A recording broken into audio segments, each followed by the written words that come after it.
Com um design inusitado e vários recursos bacanas, a dock Beolith 12 dá um show de estilo, qualidade sonora e praticidade dentro e fora de casa. Os 120 watts de potência da dock podem ser usados para ouvir música com o iPhone ou o iPad plugados na porta USB.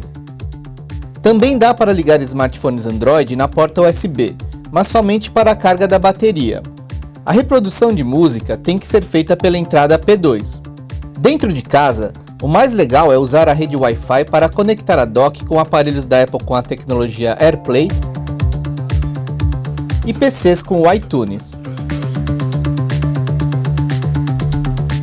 Para ouvir música fora de casa, basta tirar o fio da tomada, transportar a dock pela alça de couro e pôr o som para rolar por horas.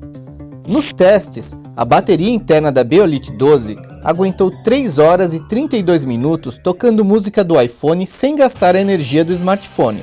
Usando a entrada P2, a autonomia é ainda maior, chegando a 6 horas e 47 minutos.